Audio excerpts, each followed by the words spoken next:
কাগজ সাথে নেই। কথা বলছেন, আমি কারো কথা বলছি না, আমি একজন উপদেষ্টার কথা বলছি, আমি একজন উপদেষ্টার কথা বলছি। আপনি যদি বলেন আমি বলি যে এনসিপির সজীব ভুইয়ার কথাই বলি। আপনি যখন এত জানতে চাচ্ছেন, উনি এনসিপির না, উনি আপনাদের সহকর্মী একজন। আপনারা আমি আপনাকে বলি উনি এনসিপির না, আমি বলেছি একজন উপদেষ্টার কথা বলছি। উনি নির্বাচন করতে চান, আমাকে একটা কথা বলেন, ওনারা আপনার সহকর্মী ছিল। মনিরা শারমিন, আপনাকে দিয়ে আলোচনা শুরু করব। গণ অধিকার পরিষদের সভাপতি তিনি তার ফেসবুক স্ট্যাটাস দিয়েছেন, সেখানে তিনি প্রশ্ন রেখেছেন গণ অভ্যুত্থানের ঐক্য ও সংহতি বিনষ্ট এবং দেশের বর্তমান পরিস্থিতির জন্য আপনি কাকে দায়ী করবেন? আপনি জাতীয় নাগরিক পার্টির রাজনীতির সঙ্গে যুক্ত যুগ্ম আহ্বায়ক জাতীয় নাগরিক পার্টি, আপনার কাছে কি মনে হয় এই বর্তমান পরিস্থিতির জন্য আসলে দায়ী কারা? ধন্যবাদ, আপনাকে শুভেচ্ছা এবং যারা দেখছেন তাদের শুভেচ্ছা। দেখেন, আসলে এই সময়ের জন্য আমি দায়ী বলবো আমাদের পুরাতন মানসিকতাকে, এবং আমাদের বলতে আমি বলেছি রাজনৈতিক দলগুলোর। যে সময় আর কি আমাদের প্রথম এবং সবচেয়ে বড় প্রায়োরিটি ছিল যে সব মানে নিজেদের স্বার্থ বা দলীয় স্বার্থ বাদ দিয়ে আমাদের দেশটাকে সামনে রেখে দেশের জন্য এবং মানুষের স্বার্থে কাজ করতে, কিন্তু সেই সময়টাই আমরা দেখেছি যে রাজনৈতিক দলগুলো তাদের আসলে সেই পুরনো অভ্যাস থেকে বের হতে পারেনি। এবং দেখা গেছে যখন এই যে যারা আসলে ঐক্যের কথা বারবার করে বলছে, তারা কি নিজেদের তাদের প্রশ্ন করা প্রয়োজন যে তারা কি আসলে সেই ঐক্যের জন্য কি করেছে। এবং আমরা যখন দেখলাম যে বাংলাদেশের, আমি যদি বলি বাংলাদেশের এই ইতিহাসে আমরা কখনো কিন্তু এই রকম বাস্তবতার সামনাসামনি হয়নি, যখন আসলে আমরা দেখেছি যে একটা সরকার পালিয়ে যাওয়ার সাথে সাথে পুরো, আমি যদি বলি পুরো সিস্টেমটার গুরুত্বপূর্ণ পদগুলো খালি হয়ে গেছে।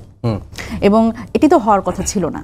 ধরেন আমি যদি বলি যে রাষ্ট্রীয় প্রতিষ্ঠানগুলোর যারা গুরুত্বপূর্ণ পদে ছিল তারা যেরকম পালিয়ে গেছে, আমি যদি বলি যে প্রশাসন, মসজিদের খতিব থেকে শুরু করে সবাই পালিয়ে গেছে। সুতরাং এই যখন অবস্থা, তার মানে আমরা মানে ইতিহাসের একটা কথা তো আছে যে ইতিহাসের সবচেয়ে বড় শিক্ষা হচ্ছে আমরা ইতিহাস থেকে শিক্ষা নিই না।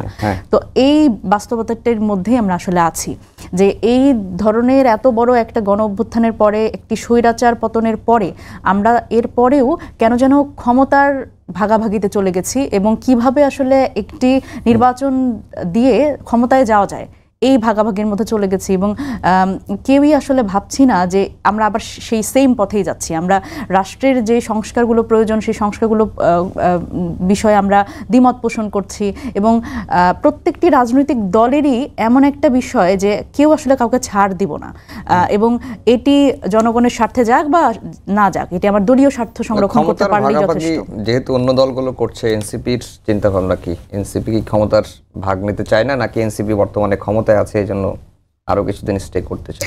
এটি তো একটি মানে চরমভাবে আলোচিত কথা যে এনসিপি ক্ষমতায় আছে, কিন্তু এনসিপি যা চায় কোনোটাই হয় না। এইভাবে করে আসলে মানে কিংস পার্টি বাট মানে পার্টি উইদাউট কিং, এইভাবে করেই আসলে ক্ষমতায় আছে, যদিও এটা এখন হাস্যকর একটা বাণীতে পরিণত হয়েছে। মাঝখানে একটা ছোট্ট প্রশ্ন করে রাখি যে এনসিপি যা চায় তা হয় না। আমরা দেখেছি যে এনসিপি যা চাইতো তা হতো, কিন্তু এক পর্যায়ে যখন হচ্ছে না, অনেকেই বলছেন যে এখন যেহেতু সরকারের সাথে তার বনিবনা হচ্ছে না, সেই কারণে সরকারের বিরুদ্ধে নানা রকম অভিযোগগুলো আসছে। এটার উত্তর চাই। আচ্ছা, এনসিপি এইটার উত্তরই প্রথম দিই, সেটা হচ্ছে এনসিপি কবে যেটা চেয়েছে সেটা হয়েছে। এনসিপি বলেছে যখন যে চুপ্পু রাষ্ট্রপতি হিসেবে থাকবেন না, তখন কোনো দলই রাজি হয় নাই। এবং এনসিপি, আমি তারও আগের কথা বলি যে এনসিপি যখন বলেছে যে আমাদের একটি জাতীয় সরকার করার প্রস্তাব ছিল প্রথমে, সেটিতেও কিন্তু বড় দল হিসেবে বিএনপি রাজি হয়নি এবং তারা নির্বাচনের কথা বলেছে। তারপরে আমি যদি বলি যে এনসিপি নতুন সংবিধানের জন্য বহুদিন ধরে বলছে, কিন্তু সেই নতুন সংবিধানে কেউই রাজি না। এনসিপি এই ঐক্যমত্য কমিশনে গিয়ে যতগুলো অন্তত মানে যে 84টা প্রস্তাব সামনে এসছে, সেই 84টা প্রস্তাবের মধ্যে এনসিপি তাদের ডিবেটে যা যা আসলে বলতে চেয়েছে, এনসিপি বলছে যে উচ্চকক্ষে পিআর প্রয়োজন, তাহলে কিংস পার্টি হিসেবে বা এই মুহূর্তে ক্ষমতায় থাকা দল হিসেবে পিআর হয়ে যাওয়ার কথা উচ্চকক্ষে, এবং সাংবিধানিক এবং সংবিধিবদ্ধ প্রতিষ্ঠানগুলোতে স্বতন্ত্র নিয়োগ কমিটি না করতে চাওয়া, এটি তো বড় দল হিসেবে বিএনপি চায় না। তো এই জায়গাগুলোতে তো পরিবর্তন এনসিপি চেয়েছে, কিন্তু এটি তো হয়নি। সুতরাং এই যে ক্ষমতার কাছাকাছি থাকতে চাওয়া, দেখেন এই যে এখন পুরো আকর্ষণটি বা পুরো আলোচনাটি নির্বাচন কেন্দ্রিক হয়ে গেছে। এবং আমরা তো আসলে বলেছি সংস্কারটি আগে হওয়া প্রয়োজন। সংস্কারটি বলতে অন্তত মৌলিক সংস্কারগুলো যেগুলো আমরা বলেছি যে আসলে এই সামনে যারাই ক্ষমতায় আসবে তাদের আসলে স্বৈরাচার না বানানোর যেই সিস্টেমগুলো আছে সেগুলোতে অন্তত আমাদের মনোযোগ দেওয়া উচিত, এবং এখানে সবচেয়ে বেশি ঐক্য প্রয়োজন। কিন্তু এনসিপি চেয়েছে, তাও কিন্তু হয়নি। সুতরাং এই সময় যেটা হয়েছে সেটা হচ্ছে যে সব দলগুলি দেখবেন যে আজকে যেই বিষয়টি দিয়ে আপনি শুরু করলেন, নুরুল হক নূরের কথাটি এবং হাসনাত আব্দুল্লাহর সাথে এক ধরনের কনভারসেশনের কথা, তো এনসিপির যদি আসলেই মানে মাঠ পর্যায়ে মানে তাদের আসলে ডিসি ও ইউএনও যদি থাকতো তাহলে তো এনসিপির আসলে এত অসুবিধা হতো না। এবং এনসিপি তো তাহলে ওই আপনি যেটা বলছেন যে মানে ক্ষমতায় থাকা দল, তাহলে তো সবাই এনসিপির হয়ে কাজ করতো। বিষয়টা তো বাস্তবতা তো আসলে সেটা না। আসলে সেটার ক্ষেত্রে কিছুটা যে হয় নাই তাও কিন্তু না। না, দেখেন এনসিপি তাহলে মানে ধরেন আমি তর্কের খাতিরে ধরেই নিলাম যে এনসিপি আসলে ডিসি ইউএনও এগুলো আসলে পরিবর্তন করেছে, যদি তর্কের খাতিরে ধরেও নেই কাদের পরিবর্তন করেছে? এনসিপির কি নিজেদের কোনো লোক আছে? হয় তারা আওয়ামী লীগ, না হয় বিএনপি, না হয় জামাত। সুতরাং তাদেরই রদবদল করেছে যদি এই তর্কের খাতিরে ধরেও নেই। সুতরাং আলটিমেটলি বেনিফিশিয়ারি কিন্তু সেই বড় দুটি রাজনৈতিক দলই। সুতরাং যে দ্বিদলীয় রাজনীতি বাংলাদেশে আছে তারাই কিন্তু এই প্রশাসন বলেন এবং পুলিশ প্রশাসন সবকিছুই তাদের দখলে। এবং আমি যদি বলি একদমই স্থানীয়ভাবে, এই যে আপনি বলছেন যে ক্ষমতার ভাগাভাগিতে এনসিপি কেন নাই, এনসিপি তো আসলে ক্ষমতার ভাগাভাগিতে যাবে না। এটাই সবচেয়ে বড় কারণ। দেখেন একটি নির্বাচন করতে একটি আসনে কত টাকা লাগে আপনার কি মনে হয় বলেন তো? আমার আসনে আওয়ামী লীগের যিনি উনি মানে উনি কম করেছে, আমাকে যা বলা হয়েছে যে উনি আসলে কম টাকা খরচ করেছে, সেটা হচ্ছে 70 কোটি। 70 কোটি টাকা যদি উনি খরচ করেন, আমার তো মানে 70,000 টাকা খরচ করারও মানে সামর্থ্য নাই। সুতরাং এনসিপি আসলে ভাগাভাগিতে কেন যাবে? এবং এর জন্য ধরেন যে একটা নির্বাচন করতে গেলে আপনার ওইখানে এসপি কে সেট আপ দিতে হবে, ডিসি কে সেট আপ দিতে হবে, ইউএনও কে সেট আপ দিতে হবে। এই যে সেট আপ, এই সেট আপ তো আসলে এনসিপির নাই এবং এনসিপি এটার জন্য আগ্রহীও না। সুতরাং সে অর্থের জোরে পারবে না, সে পেশি শক্তির জোরে পারবে, অস্ত্রও নাই তার, অস্ত্রের ঝমঝানানিও তাদের নাই। সুতরাং এবং এই সেটআপগুলোও নাই। সুতরাং এনসিপি আসলে ভাগাভাগির মধ্যে নাই। এনসিপি বরং সিস্টেমটা পরিবর্তনে এবং এই সিস্টেমটা যদি পরিবর্তন হয়, এই সেটআপ যাতে আর না লাগে, এইটার জন্য এনসিপি সবচেয়ে বেশি আগ্রহী। জি, অসীম ভাই আপনার কাছে আসি। বর্তমান যে রাজনৈতিক পরিস্থিতি, অনেকেই বলছেন যে একটা অস্থিতিশীল পরিস্থিতি এখনো বিরাজ করছে। এই পরিস্থিতির জন্য আসলে দায়ী কারা? গণ অধিকার পরিষদের সভাপতি নুরুল হক নূর একটা ফেসবুকে স্ট্যাটাস দিয়েছেন যে গণ অভ্যুত্থানের ঐক্য সংহতি বিনষ্ট এবং দেশের বর্তমান অনিশ্চিত পরিস্থিতির জন্য আপনারা কাদের দায়ী করবেন? এখন আমার প্রশ্নটা আমারও যে আসলে এই বর্তমান পরিস্থিতির জন্য আপনি আসলে কাকে দায়ী করবেন? ধন্যবাদ আপনাকে, আমার সহ আলোচক এবং দর্শক শ্রোতা যারা দেখছেন তাদের সকলকে শুভেচ্ছা জানিয়ে আমি একটু কথা বলি যে এই দায়িত্বটা সবার, এটা আমি কারো একার দেব না। তবে আমার সহ আলোচক ওনার যে বক্তব্যগুলো শুনছিলাম যে বড় দুই দলেরই সমস্ত লোকজন, ওনাদের তো কোনো লোকজন নেই, কিন্তু ওনাদের ভাষার যেই তেজস্ক্রিয়তা ছিল জুলাই আগস্ট অভ্যুত্থানের অব্যবহিত পরে, তখনকার ভাষাটা যদি আমরা দেখি, তখন এখন যে কথাগুলো ওনারা বলছেন সে কথাগুলো আমি ওনাদেরকে দোষ দিচ্ছি না, আমি দোষ দিচ্ছি কোথাকার অভিজ্ঞতার কথা, কিছু কিছু ক্ষেত্রে অপরিপক্কতার কথা। এতে আবার আন্ডারমাইন করছি কাউকে তা না, বয়স একটা বিষয় থাকে। ওনারা ছাত্র রাজনীতিতে ছিলেন, ছাত্র অভ্যুত্থান সে একবার 18 সালে কোটা বিরোধী আন্দোলন করেছেন, সেটা এক প্রকার শেখ হাসিনা খুব আপনার স্কোয়ারলি মানে ট্যালেন্টেড একজন লেডি, তিনি সে সময় সেটা হ্যান্ডেল করেছিলেন। 16 আগস্টের সময় করে ফেলেছিলেন, একটু দেরি হয়ে গেছে তখন। ওই বিতর্কের মধ্যে যাব না বা আপনার ওই ব্যাখ্যাতে যাব না, ওইটা ইতিহাস বিচার করবে। সে সময় এমন ছিল, আপনার স্লোগান শুনেছিলাম, নৌকা আর ধানের শীষ দুই সাপের একই বিষ। আমরা এই ধরনের স্লোগান শুনেছিলাম। আমি জেল থেকে বেরোয়ার পরে একদিন পরে আমি যখন কোর্টে যাই, তখন আমার গাড়ি আটকানো হয়েছিল। তো কেউ একজন চেনেছিল আমাকে, বললো যে উনি বিএনপির অসীম সাহেব। তো একজন বলল, এক স্বৈরাচাররে সরাইছে আরেক স্বৈরাচাররে আনার জন্য না। দূরত্বটা তৈরি হয়েছে ওই জায়গাতে, অভিজ্ঞতার অভাব যে কথাটা আমি বলেছিলাম সেই জায়গাটা। আজকে আপনি প্রশ্ন করছেন যে বড় দুই দলেরই তো সব লোকজন প্রশাসনে, জনপ্রশাসন বলেন, পুলিশ প্রশাসন বলেন, এনসিপির একজন নেতার বিরুদ্ধে এসেছিল যে ডিসি পোস্টিংয়ের সঙ্গে জড়িত ছিলেন, এবং ওইটা অ্যাডমিটেডলি এনসিপি আমি বলবো যে তাকে শোকজ করেছেন বা ওনাকে অব্যাহতি দিয়েছেন, বোধ ওনাকে আজকাল আর দেখি না। প্রকারান্তরে স্বীকার করে নিলেন যে ওনাদের কেউ না কেউ জড়িত ছিলেন। তার মানে ঠিক মাইন্ডসেটটা আমাদের দেশের যে চর্চা যদি না থাকে রাজনৈতিক পরিসরে, বৃহত্তর রাজনৈতিক পরিসরে যদি চর্চা না থাকে, বিশ্ববিদ্যালয় কিংবা ছাত্র রাজনীতির চারণ ক্ষেত্র যেটাকে আমরা বলি, সেই ক্যাম্পাসের রাজনৈতিক ভূমিকা আর রাজপথের রাজনৈতিক ভূমিকা কিন্তু একটু ভিন্ন রকম। প্রত্যেকটা দশকে কিন্তু এটার পরিবর্তনটা ঘটেছে, তার প্রভাবটাই কিন্তু আমরা বিগত দিনগুলোতে দেখেছি এবং গত 14-15 মাসে তাই দেখে আসছি। যেই কথাগুলো আপনার কাউকে আক্রমণ করে বলেছিলেন, সেটা যদি সরকারকে বলতেন যে স্বৈরাচারের দোসর, আমার বোন যে কথাটা বলেছেন, উনি কি জানেন যে পুলিশের ওসি এবং ইন্সপেক্টর কতজন লাগে থানাগুলোতে?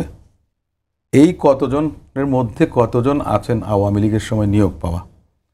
ফ্যাসিস্টের সময় নিয়োগ পেতে গেলে ডিএনএ টেস্ট করে আপনার বের করা হয় তার 14 গোষ্ঠীতে কেউ বিএনপি করেছে কিনা কিংবা জামাত করেছে কিনা, এটা খোঁজ করে তারপরে নিয়োগটা দেন। 2003 সালে বিএনপির সময় সাব ইন্সপেক্টর নিয়োগ দেওয়া হয়েছিল 300 জন, 2005 সালে মোট 850 জন, 1150 জন। তার মধ্যে অনেকে চাকরি আওয়ামী লীগ 15 বছরে শেষ করেছে। এর মধ্যে জামাত থাকতে পারে, আওয়ামী লীগ থাকতে পারে, যেটা প্রথাসিদ্ধ একেবারে চিরায়ত সত্য, যেটা যে সব যে আপনার হবে আপনি জানবেনও না। আমি ধরে নিলাম তার মধ্যে 1000 আছে, কিন্তু ইন্সপেক্টর সাব ইন্সপেক্টর আছে 8500, এবং সমগ্র বাংলাদেশগুলোতে অপারেটিভ যে পুলিশ স্টেশনগুলো আছে সেখানে 3500 লাগে। এরা কিন্তু নির্বাচনের সময় কাজ করবেন। জনপ্রশাসনে আপনার বিশেষ প্রশ্নপত্র ফাঁস, কেনা বেচার গত 1.5 দশকে কিভাবে কারা জয়েন করেছেন যারা দায়িত্ব পালন করবেন। কদিন আগেও দেখেছি একজন পররাষ্ট্র সচিবকে নিয়োগ দেওয়া হয়েছে, তিনি কাদের সঙ্গে ছিলেন? ফ্যাসিস্টকে ফ্যাসিলিটেট করেছেন, প্রলম্বিত করেছেন তাদের শাসনকাল। সে ধরনের লোকদের অনেকেই সচিব আছেন। তো সেরকম একটা অবস্থার মধ্যে দিয়ে আপনি নির্বাচন করবেন। এখন আপনি বলছেন যে আমার তো লোক নাই, লোক তো হলো গিয়ে অমুকদের। তা আপনার লোক নাই, আপনার তো সবচেয়ে বেশি ভয়েসটা রেইজ করার কথা ছিল, কারণ আপনার ভ্যারাসিটিটা অনেক বেশি ছিল, আপনার ভ্যালুসিটি অনেক বেশি ছিল। আমি হাতে একটা ঢুল ছুড়লাম, কিন্তু আপনার মুখের কথাটা একটা AK-47 কিংবা AK-56 রাইফেলের স্পিডে আপনার কথাটা কাজে লাগতো, আপনি সেটা করেননি। আপনি যে জায়গাটাতে হিট করার কথা ছিল আপনি ওখানে করেননি। অন্তর্বর্তী সরকারকালীন সরকারকে আপনারা বাধ্য করতে পারতেন। এনসিপির কথা আমি বলছি না, এনসিপি তো পরে হয়েছে। বৈষম্য বিরোধী ছাত্র আন্দোলনের সঙ্গে যারা জড়িত ছিলেন, নেতৃত্ব দিয়েছিলেন, সেই সমগ্র জাতিকে ঐক্যবদ্ধ করেছিলেন, তারা চাইলে পারতেন। সেই সুযোগ কি এখনো নিঃসন্দেহে আছে। আমি তো বলেছি যে এই যে আপনি একটা কথা জিজ্ঞেস করলেন যে কাকে দায়ী করছেন, আমি বলছি সামগ্রিকভাবে আমরা সবাই দায়ী। কোথায় আমাদের, আমি যদি বলি আমার অবহেলা কিংবা ব্যর্থতাটা কোথায়? বাংলাদেশ জাতীয়তাবাদী দল অনেক পুরনো একটা রাজনৈতিক দল। জি, এই দল অনেকবার রাষ্ট্র ক্ষমতায় ছিল। শহীদ রাষ্ট্রপতি জিয়াউর রহমান সাহেব ক্ষমতায় ছিলেন, বেগম খালেদা জিয়ার নেতৃত্বে 3-3 বার ছিলেন। সব কিছু মিলিয়ে অভিজ্ঞতা ছিল, পরিপক্কতা ছিল, তাহলে আরেকটু অন্যভাবে হ্যান্ডেল করতে পারতেন। যারা অপেক্ষাকৃত নবীন বা তরুণ, তাদেরকে বুঝিয়ে বলার একটা সুযোগ ছিল, সেটা করতে পারতেন। জামাত ইসলাম তাদের রাজনীতি করছেন, জামাত তো বাংলাদেশ জাতীয়তাবাদী দলের সঙ্গেও জোটেও ছিলেন, যুগপৎ আন্দোলনেও ছিলেন। কিন্তু জুলাই আগস্টের আগ পর্যন্ত দীর্ঘদিন ধরে জামাতের সঙ্গে বিএনপির একটা শীতল এক ধরনের কোল্ড ওয়ারের মতো আর কি অবস্থান ছিল। কিন্তু সবকিছু মিলিয়ে সবাই তো ফ্যাসিস্টের বিরুদ্ধে তো আন্দোলন করেছিলেন। তাহলে একটা প্ল্যাটফর্মে কেন আমরা থাকতে পারিনি? এই মতানৈক্য আপনার কেন, এই বিভেদ, এটার জন্য প্রত্যেকের দায় আছে। কিন্তু আমি তো মনে করি যে এনসিপির দায়িত্ব বেশি ছিল, এবং এনসিপি নামক রাজনৈতিক দলটা হওয়ার থেকে, এবং ওনারা সরকারে যোগদান করেছেন দুজন সহকর্মী ওনাদের। এই প্রসঙ্গে আমরা আসবো আপনার কাছে অসীম ভাই। আমি একটু মনিরা সাহেবের বক্তব্যটা একটু শুনে আসি। অভিজ্ঞতার কারণেই কি আপনাদের দিন দিন রাজনীতির মাঠ হাতছাড়া হয়ে যাচ্ছে কিনা? আচ্ছা, দেখেন, আমার আসলে যতবার আমি অভিজ্ঞতা এবং অপরিপক্কতার কথা শুনি টকশোতে এসে আমার খারাপ লাগে। আমার মনে হয় কি যে এই বর্ষিয়ান রাজনীতিবিদ যারা রাজনীতি করতে করতে মানে একেবারে তাদের চুল পেকে গেছে, তো তাদের আসলে আমাদের সাথে রাজনীতি করতে হচ্ছে এবং একটা অভ্যুত্থানের পরে আমাদের সাথে তাদের রাজনীতি করতে হচ্ছে। এবং উনি আসলে যে ভাই যেই কথাটা একটু বললেন যে কোটা সংস্কার আন্দোলন বা এইরকম দু একটা আন্দোলনের কথা বললেন, যেটার জন্য আর কি শেখ হাসিনা হ্যান্ডেল করেছে আর কি যে আন্দোলনগুলো। দেখেন, একটু খেয়াল করে দেখবেন যে মানে গত 2018 সাল থেকে বলেন যে যতগুলো আন্দোলন হয়েছে, 2015 সালের ভ্যাট বিরোধী আন্দোলন, 2018 সালের কোটা সংস্কার আন্দোলন এবং 2019 সালের নিরাপদ সড়ক আন্দোলন 2018 সালেরই শেষে হয়েছিল। এই আন্দোলনগুলোর জনসম্পৃক্ততা আপনারা যদি একটু খেয়াল করেন, এবং বিএনপির যদি বলি, যেহেতু ভাই এখানে আছেন এটি প্রাসঙ্গিক, যে বিএনপির শুধুমাত্র নির্বাচনের জন্য আন্দোলন, এই দুটির মধ্যে কিন্তু পার্থক্য আছে। আমরা যে আন্দোলনগুলো করেছি, আমাদের আন্দোলনের যে দাবিগুলো সেগুলো জনসম্পৃক্ত ছিল এবং জনগণের দাবির মধ্যে ছিল এবং জনগণের অধিকারের দাবি ছিল, তখন সেটা আমাদের অধিকার ছিল। সুতরাং সেই জায়গায় আমরা হয়তো যেই জনসম্পৃক্ততা করতে পেরেছি সেটা কিন্তু আসলে বিএনপি শুধুমাত্র নির্বাচনমুখী তাদের যে প্রচারণা এবং সেই দাবিগুলোতে আন্দোলন করার ফলে তারা জনসম্পৃক্ততা বারবার হারিয়েছে। কোথায় আমরা তো 2018 সালের মানে পরে বা 2015 সাল থেকে তো আমরা আসলে ঢাকা বিশ্ববিদ্যালয় ক্যাম্পাসে, কিন্তু রাজনৈতিক দল নির্বাচনের জন্য আন্দোলন করবে, সংগ্রাম করবে, ক্ষমতায় যাওয়ার জন্য আন্দোলন করবে, এটা তো স্বাভাবিক। কিন্তু অবশ্যই সেই আন্দোলন সংগ্রামে জনসম্পৃক্ততা থাকতে হবে। এই যে বারবার করে একটা কথা আসে, অপরিপক্কতা এবং অভিজ্ঞতার অভাব, আমাদের এই কম অভিজ্ঞতা নিয়েও তো আমরা জনসম্পৃক্ত আন্দোলন করেছি। সুতরাং এইটা কিন্তু আসলে এভাবে করে ডিমিন করার সুযোগ নাই। এবং আরও গুরুত্বপূর্ণভাবে আরও একটা কথা ভাই বলেছেন যে আমরা গাজী সালাউদ্দিন তানভীরের কথা সম্ভবত বলেছেন, এখন অভ্যুত্থান পরবর্তী সময় আমি যদি বলি বৈষম্য বিরোধী ছাত্র আন্দোলনের যে ব্যানারটি ছিল সেখানে ছাত্র দলের লোকজনও ছিল, ছাত্র শিবিরের লোকজন ছিল এবং অন্যান্য অনেকেই যারা ছিলেন তার মানে ছাত্ররা ছিলেন, তাদের কিন্তু আসলে কোনো দলীয় ব্যানারে ছিলেন না, সবাই বৈষম্য বিরোধী ছাত্র আন্দোলন ছিল। সুতরাং কে আসলে কোন কাজটা কিভাবে করেছে সেটা আসলে সেই দায়ভার এনসিপি নিতে পারবে না, কারণ এনসিপি একটি রাজনৈতিক দল। এনসিপি সেই দায়ভার নিবে যে আসলে এনসিপি কি করেছে, এনসিপির পক্ষ থেকে কোথাও বলে আসলে কাউকে আসলে রদবদল করা হয়েছে কিনা। আর এনসিপির দায়িত্ব বেশি ছিল। দেখেন, খুব মজার একটা বিষয়, এটা হচ্ছে একটা খুব বড় টেকনিক, সেটা হচ্ছে যে এনসিপি নতুন রাজনৈতিক বন্দোবস্ত চায়, এনসিপি একটা বাংলাদেশের একটা পরিবর্তন চায়, বাংলাদেশের সিস্টেমে একটা পরিবর্তন চায়, সংস্কার, একটা রাষ্ট্রের গুণগত সংস্কার চায়। এই জন্য সবসময় একটা কথা থাকে যে এনসিপির দায়িত্ব বেশি, এনসিপি এটা করতে পারবে না, এনসিপি ওটা করতে পারবে না, এনসিপি শুধুমাত্র নতুন বন্দোবস্তের কথাই বলতে থাকবে এবং এনসিপি যা মানে অন্যান্য দলগুলো যা খুশি তাই করবে, তাদের পুরানো রাজনীতির ধ্যান ধারণা নিয়েই থাকবেন, কিন্তু এনসিপির সবসময় দায়িত্ব বেশি।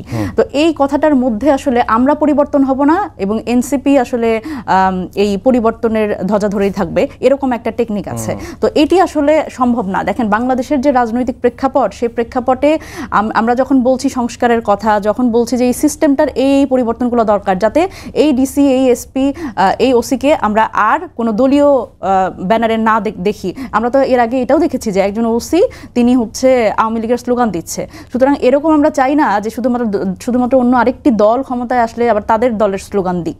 এই জন্য আমরা বলছি যে সাংবিধানিক এবং সংবিধিবদ্ধ প্রতিষ্ঠানগুলোর আলাদা নিয়োগ কমিটি, কিন্তু সেটা কি বিএনপি চায়? এই তর্কে এখন আসা উচিত। সুতরাং নিজেরা যদি বলেন যে না আমরা পরিবর্তন হব না এবং অন্য দলকে এভাবে করে বলবেন যে না তাদেরই সব দায়িত্ব, তাহলে তো সমস্যা। এখন নতুন রাজনৈতিক বন্দোবস্ত তো আসলে আমরাও যেরকম চেষ্টা করছি তাদের পক্ষ থেকেও চেষ্টা করতে হবে। আপনি প্রশ্ন করুন যে মানে বিএনপির পক্ষ থেকে যারা আসলে বিভিন্ন আসনে দাঁড়িয়েছে অথবা জামাত, যে তারা আসলে তাদের নির্বাচনী আসনে কত টাকা পয়সা খরচ করছে, এটা তো আরপিওতে মানে বলা আছে একটা অ্যামাউন্টের কথা, সেটা নিয়ে আলোচনা হতে পারে যে সেটি আসলে কতটুকু, সেটি দিয়ে আসলে কতটুকু প্রচারণা করা যায়। নির্বাচনের তফসিল ঘোষণার পর থেকে কিন্তু না, সেটি কিন্তু শুরু হয়ে গেছে। দেখেন, আমাদের এই যে নতুন রাজনৈতিক বন্দোবস্ত, যখন আমরা তৃণমূল পর্যায়ে যাচ্ছি, তখন কি হয় যে সাধারণ মানুষের সাথে আমরা যখন কথা বলি, তখন আমরা বলি যে আচ্ছা আপনি মানে এলাকাগুলো তো দেখবেন যে পুরো মানে পোস্টার দিয়ে একদমই ঢেকে ফেলা হয়েছে, এবং তখন আমি একজন দুজনকে জিজ্ঞেস করি যে আপনি কি ওনাকে চেনেন? তখন বলে যে না চিনি না। তখন বলে কি যে আচ্ছা উনি কি আপনাদের কাছে আসছে? হ্যাঁ আসছে। তখন আমি জিজ্ঞেস করি যে আচ্ছা উনাকে আপনি কেন ভোট দিবেন, মানে কি কারণ? তখন উনি মানে এরকম হয় যে মানে ওনারা একটু দ্বিধাদ্বন্দ্বের মধ্যে পড়ে যায় যে কেন ভোট দিবে ওনারা আসলে জানে না। কিন্তু তাদের কিছু কিছু বিষয় তাদের মাথায় আছে।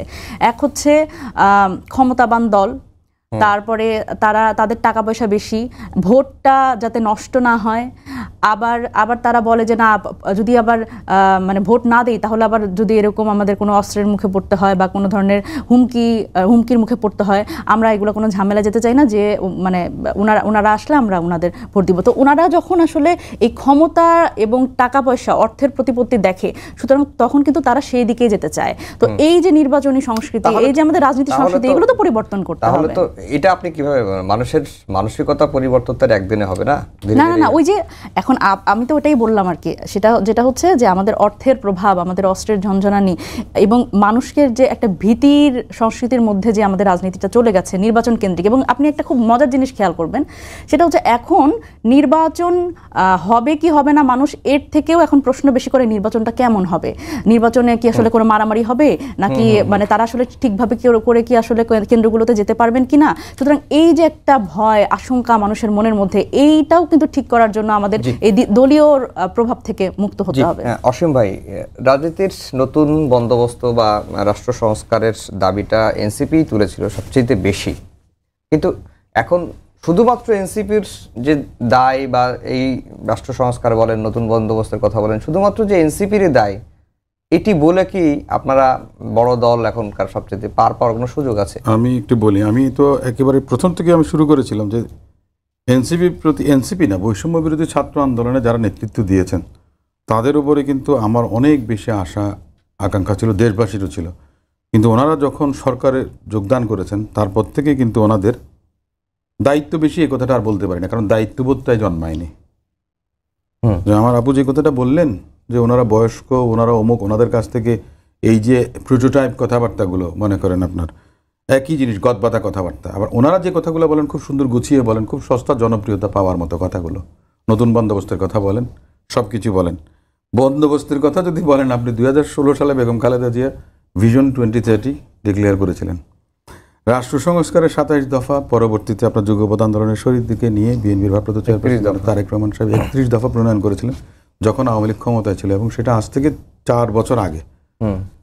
মাঝখান থেকে এসে ঐকমত্য কমিশন, এই সংস্কারের কথাগুলো বললেন। এই যে আমার আপু যে কথাগুলো বললেন যে কেমন হবে নির্বাচনটা, প্রতিষ্ঠানগুলো কিভাবে কাজ করবে, আমরা এই কথাগুলো হাজার হাজার লক্ষ লক্ষ দিন বলেছি। আওয়ামী লীগের সময় বলেছি যে নির্বাচন কমিশন, পুলিশ প্রশাসন বলেন, জনপ্রশাসন বলেন, এগুলিকে সম্পূর্ণরূপে, এটা তো এক্সিকিউটিভ, রাষ্ট্রের যে 3টা অঙ্গ আছে, লেজিসলেচার, জুডিশিয়ারি অ্যান্ড এক্সিকিউটিভ, প্রত্যেকটার ইন্ডিপেন্ডেন্সটা থাকতে হবে। আমরা যে জুডিশিয়াল অ্যাপয়েন্টমেন্টের কথা, এখানে ছোট্টটা আমি আগে বলে নিই, আপনি ইন্টারাপ্ট দয়া করে না করে আমি একটা কথা বলি যে আমার আপু যে কথাগুলো বলেছেন আমি একটু জবাবটা দিয়ে নিই যে কে কত টাকা খরচ করেছে। আর টাকা তো আমাদের থেকে ওনারা বেশি খরচ করতে পারবেন। এখন এটা ডেটা অ্যান্ড স্ট্যাটিস্টিক্স যদি নিয়ে আসতে হয় তাহলে মনে করেন যে আরেকদিন বসতে হবে। ওনারা একজন আরেকজনের বিরুদ্ধে অভিযোগ করেছেন বা করছেন, এই ধরনের একটা অবস্থা। আমার জানা মতে একজন উপদেষ্টা যে জায়গায় নির্বাচন করতে চান, এই যে উনি কালো টাকার প্রভাবের কথা বললেন, তো কালো টাকা আপনার নিজের পকেটের টাকা না, রাষ্ট্রের টাকা, হোয়াইট কলার ক্রাইম যাকে বলে। আপনি তো ব্ল্যাক মানির কথা বললেন, এই যে সস্তা জনপ্রিয়তা, যে কালো টাকার প্রভাব, হোয়াইট কালার ক্রাইম করে যাচ্ছেন উপদেষ্টা, নির্বাচন করবেন একটা জায়গা থেকে। কত কোটি টাকার অনুদান দিয়েছে, কাগজ সাথে নেই। আমি কারো কথা বলছি না, আমি একজন উপদেষ্টার কথা বলছি, আমি একজন উপদেষ্টার কথা বলছি। আপনি যদি বলেন আমি বলি যে এনসিপির সজীব ভুইয়ার কথাই বলি। আপনি যখন এত জানতে চাচ্ছেন, উনি আপনাদের সহকর্মী একজন, আপনারা আমি আপনাকে বলি উনি এনসিপির না, আমি বলেছি একজন উপদেষ্টার কথা বলছি। উনি নির্বাচন করতে চান, আমাকে একটা কথা বলেন, ওনারা আপনার সহকর্মী ছিল, আপনারা তাদের সতীর্থ, আপনারা রাজনৈতিক দল করেছেন, উনি রাজনৈতিক দলে নেই। আমি প্রথম বলেছি যারা এই সংশ্লিষ্টতা আছে তারা এই অন্তর্বর্তী সরকারে থাকতে পারবে না, কারণ তাদের নিরপেক্ষতা নাই, কোদাল বুকের দিকে টানে। আপনি বলেন বা না বলেন, বাংলাদেশের জনগণ মানবে না। আমি তো আপনাকে বলি না যে আপনার এনসিপি আপনার খরচ করেছে, আপনি তো টানছেন, আমি তো বলি না। আমি বলেছি যে একজন উপদেষ্টা, আমি এনসিপির কথা বলিনি, আপনি টেনে এনে বলেছেন। কখন বলেছি? আমি একটু আগে তো আমি বলেছি যে একজন উপদেষ্টার কথা বলেছি, নির্বাচন করতে চান, এনসিপির কথা বললে আপনি আলাদা করে বলেন। নো, এনসিপির কথা মোটেও বলিনি। আমি এনসিপির অন্য নেতাদের কথা বলেছি যারা আপনার পদায়নে বাণিজ্য করেছেন, তাদের কথা বলেছি। আমি কোনো উপদেষ্টার সঙ্গে এনসিপির সংশ্লিষ্টতা আছে এটা কথা বলিনি।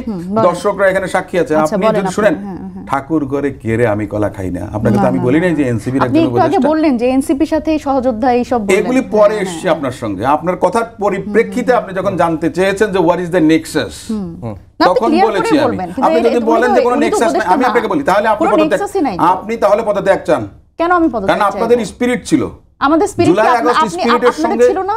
আমাকে একটা কথা, আমারটা তো আমি বলছি না, মানে আমারটা তো আমি বলছি না। একই স্পিরিটে তো সব রাজনৈতিক দলই তো ছিল। আপনি দোয়া তুলসী পাতা আপনি দাবি করছেন, আপনি চান, আমি চাই না, আমি দোষী।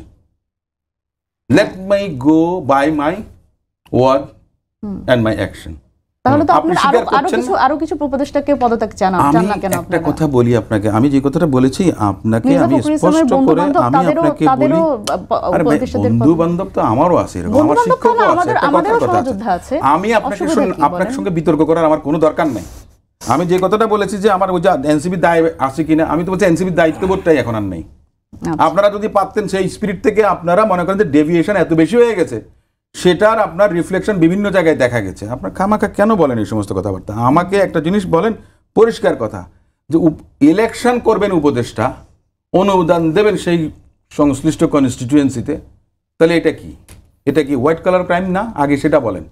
আমি আপনাকে মোটেও বলিনি যে এনসিপির একজন নেতা বা এনসিপির সঙ্গে সম্পর্কিত। আপনি বলেছেন কোন উপদেষ্টা? না, কোন উপদেষ্টা বলেছেন? আমি ঠিক আছে, আমি বলেই দিলাম এখন। আমি এখন বলেই দিলাম হ্যাঁ ঠিক আছে, উনি এনসিপির সঙ্গে সংশ্লিষ্ট। আপনি যখন আমি বলছি আপনি দেখেন, তারপরে বলেন। আমি তো বললাম মানুষ দেখবে, জনগণ দেখবে। এনিওয়ে, আপনার ওই বিতর্কের মধ্যে আমার যাওয়ার দরকার নেই। আমি একটা কথা বলি, সংস্কারের কথা আপনারা আজকে বলছেন, এই রাষ্ট্রের কথা বলছেন, বন্দোবস্তের কথা বলছেন, মানুষ বলে যে বন্দোবস্ত। এইসব বিএনপি বহুত আগে করেছে, আজকের কথা না, বহু আগের কথা। 2016 সাল থেকে শুরু হয়েছে সংস্কারের কথা। আজকে যত কিছু আছে এই সংস্কারের মধ্যে, যত কিছু, সমস্ত কিছু বিএনপির 31 দফা থেকে খুঁজলে বের করলে সবকিছু এখানে পাওয়া যাবে। পৃথক সেক্রেটারি বিচার বিভাগের জন্য আমি যেটা বলতে চাচ্ছিলাম যে অনেকেই এটাও বলছেন যে আপনারা প্রশাসন থেকে, বিভিন্ন সেক্টর থেকে ফ্যাসিবাদের দোসরদের সরাতে বলছেন, কারণ হচ্ছে যে আপনাদের লোকজন বসানোর জন্য। কথাটা আমাদের লোক বলে কোনো কিছু নাই। আমরা দোসরদের লোক সরান, আপনি এবার যেখান থেকে ইচ্ছা খুঁজে আনেন। আপনি খুঁজে পাইলে যদি এনসিপি খুঁজে আনেন, এনসিপির জিজ্ঞেস করেন যে লিস্ট দেন, দিয়ে দেন। জামাতের লোক থাকলে জামাতের লোক দিয়ে দেন। জামাতের লোক অবশ্য অনেক বেশি আছেন, এ ব্যাপারে কোনো সন্দেহ নেই। নিউট্রাল আছেন যারা বিগত এতটা বছর ওএসডি ছিলেন, তারা কি, তারা কোন দলের? আপনি সেখান থেকে লোক নিয়ে আসেন। আপনি ভালো লোকজন এসিয়ার দেখে তারপরে আনেন লোক। আপনার খুঁজে পেতে তো অসুবিধা নেই। আপনি নতুন লোক নিয়োগ দেন। আপনি পুলিশে আওয়ামী লীগ প্রতি 6 মাসে আপনার 50,000 করে কনস্টেবল নিয়োগ দিয়েছিল। এই সরকার মনে করেন আজকে 14 মাস কি করেছেন নির্বাচনের জন্য? ফেসিস্টের যারা দোষী ছিলেন তাদেরকে মনে করেন যে আপনার সচিব হিসেবে মনে করেন যে রেখেছেন। কদিন আগে আমি যে কথাটা বললাম যে পররাষ্ট্র সচিব নিয়োগ দেওয়া হচ্ছে বা হয়েছে, তো তাহলে সেই কথাগুলো সবার বলার কথা ছিল। সবাই বলছেন না, সবার মানে একটা এই মানে টার্গেট বিএনপি ক্ষমতা এসে গেল, বিএনপির বিরুদ্ধে লাগা।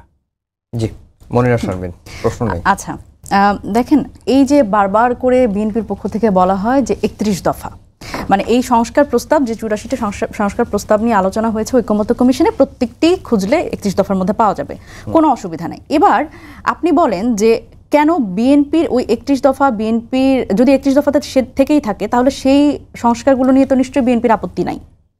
মানে তাহলে তো সেটা এখনই বাস্তবায়নের জন্য কোনো নোট অফ দি ডিসেন্টেরও কারণ নাই। সুতরাং এখনই বাস্তবায়নের জন্য আমরা আগাতে পারি। তাহলে কেন বিএনপির এই ধরনের একটা মানসিকতা যে আমরা ক্ষমতায় গেলে আমাদের 31 দফা আমরা বাস্তবায়ন করবো? যদি 31 দফার মধ্যে তর্কের খাতিরে ধরে নিলাম যে সংস্কার প্রস্তাবগুলো 31 দফার মধ্যে খুঁজলে সবগুলোই পাওয়া যাবে, তাহলে সেটা কেন এখন ঐকমত্য কমিশনে যখন আলাপ হলো, এতগুলো রাজনৈতিক দল যখন আলাপ করছে, তখন কেন তারা ঐকমত্যে আসতে পারছে না? এবং ঐক্যের জন্য যখন অন্য দলের দায়িত্বশীলতা নিয়ে প্রশ্ন করবেন এবং আপনি নিজেদের দাবি করবেন যে আমরা খুব বড় দল এবং আমরা অনেক দায়িত্বশীল দল, সুতরাং বড় দল যখন নিজেদের বলবেন তখন আপনাদের দায়িত্ব নিতে হবে, দায়ও নিতে হবে।